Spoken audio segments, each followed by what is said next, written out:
ডাক ও টেলিযোগাযোগ উপদেষ্টা বলেছেন রাজনৈতিক দলগুলো অন্তর্বর্তীকালীন সরকারকে ব্যর্থ করার চেষ্টা করছে। রাজনৈতিক দলগুলো অন্তর্বর্তী সরকারকে ব্যর্থ করার চেষ্টা করছে। আমি জানি না কী ধরনের বলেছেন, কী বলেছেন তা জানি না, কিন্তু ওনার এই বক্তব্য এটা রাজনীতি বিরোধী বক্তব্য এবং আমি আশা করি না যে তারা এই ধরনের বক্তব্য রাখবেন।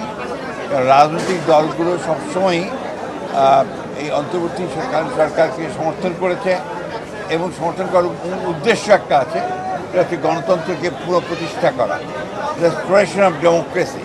সেটার জন্যেই আমরা কাজ করছি 15 বছর ধরে। আমরা সংগ্রাম করেছি, লড়াই করেছি এবং এটা উনি কী উদ্দেশ্যে কে বলেছে আমি জানি না। মাননীয় মহাসচিব, বাংলাদেশ ভারত যেই সম্পর্কের মধ্য দিয়ে যাচ্ছে, গতকালকে একটি লং মার্চ করেছে আপনাদের অঙ্গ সংগঠনরা, এই সমস্যার সমাধান কিভাবে বাংলাদেশ আলোচনার মধ্যে দিয়ে তো সমাধান হবে, এগুচ্ছে তো। স্যার, ভারপ্রাপ্ত চেয়ারম্যানের কাছ থেকে কি বার্তা নিয়ে এসেছেন বাংলাদেশের রাজনীতি? ভারপ্রাপ্ত চেয়ারম্যান সাহেব বার্তা দিয়েছে যে আপনারা সবাই ধৈর্য ধরবেন। একটা বিশাল বিজয় সূচিত হয়েছে জনগণের।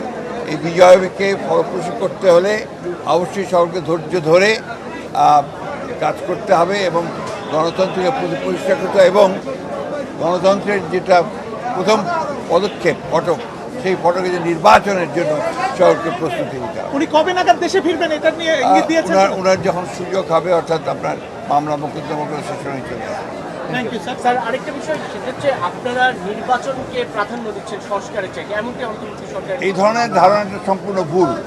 আমরা 2 বছর আগে সংস্কারের কথা বলেছি, 31 দফা সংস্কার দিয়েছি।